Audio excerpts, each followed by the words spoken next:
किसी नगर में एक बूढ़ा चोर रहता था। 16 वर्षीय उसका एक लड़का भी था। चोर जब ज्यादा बूढ़ा हो गया तो अपने बेटे को चोरी की विद्या सिखाने लगा। कुछ ही दिनों में वह लड़का चोरी विद्या में प्रवीण हो गया। दोनों बाप बेटे आराम से जीवन व्यतीत करने लगे। एक दिन चोर ने अपने बेटे से कहा, देखो बेटा, साधु संतों की बात कभी नहीं सुननी चाहिए। अगर कहीं कोई महात्मा उपदेश देता हो तो अपने कानों में उंगली डालकर वहां से भाग जाना, समझे? हाँ बापू, समझ गया। एक दिन लड़के ने सोचा, क्यों ना आज राजा के घर पर ही हाथ साफ कर दूं? ऐसा सोचकर उधर ही चल पड़ा। थोड़ी दूर जाने के बाद उसने देखा कि रास्ते में बगल में कुछ लोग एकत्रित होकर खड़े हैं। उसने एक आते हुए व्यक्ति से पूछा, उस स्थान पर इतने लोग क्यों एकत्र हुए हैं? उस आदमी ने उत्तर दिया, वहां एक महात्मा उपदेश दे रहे हैं। यह सुनकर उसका माथा ठनका। इसका उपदेश नहीं सुनना। ऐसा सोचकर अपने कानों में उंगली डालकर वह वहां से भाग निकला। जैसे ही वह भीड़ के निकट पहुंचा, एक पत्थर से ठोकर लगी और वह गिर गया। उस समय महात्मा जी कह रहे थे, कभी झूठ नहीं बोलना चाहिए। जिसका नमक खाए उसका कभी बुरा नहीं सोचना चाहिए। ऐसा करने वाले को भगवान सदा सुखी बनाए रखते हैं। ये दो बातें उसके कान में पड़ी। वह झटपट उठा और कान बंद करके राजा के महल की ओर चल दिया। वहां पहुंचकर जैसे ही अंदर जाना चाहा कि उसे वहां बैठे पहरेदार ने टोका, अरे कहाँ जाते हो? तुम कौन हो? उसे महात्मा का उपदेश याद आया, झूठ नहीं बोलना चाहिए।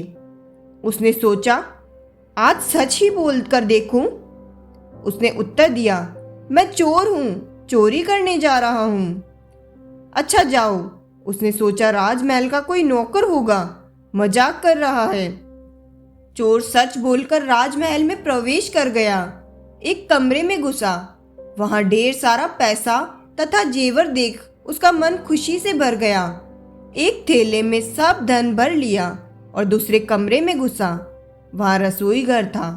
अनेक प्रकार का भोजन वहां रखा था। वह खाना खाने लगा।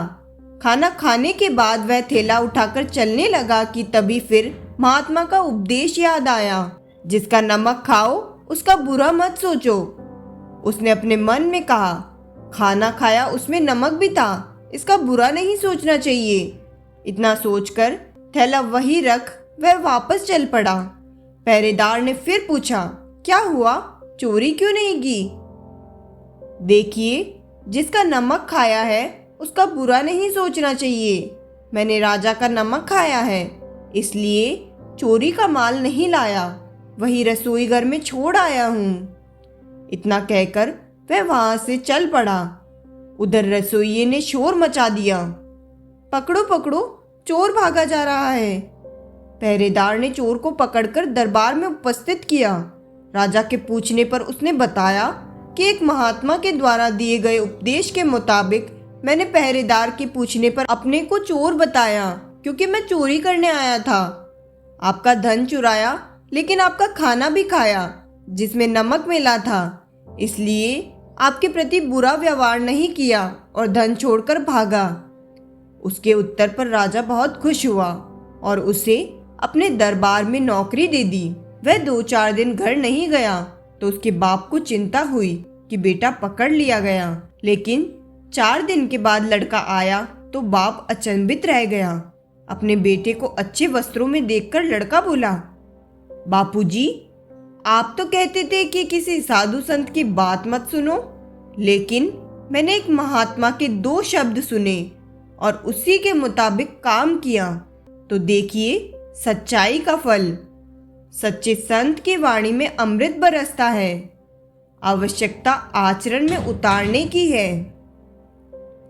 अगर हमारी यह कहानी आपको पसंद आए तो वीडियो को लाइक और शेयर ज़रूर करें। अगर आप हमारे चैनल पर नए हो तो चैनल को सब्सक्राइब करना ना भूलें। धन्यवाद।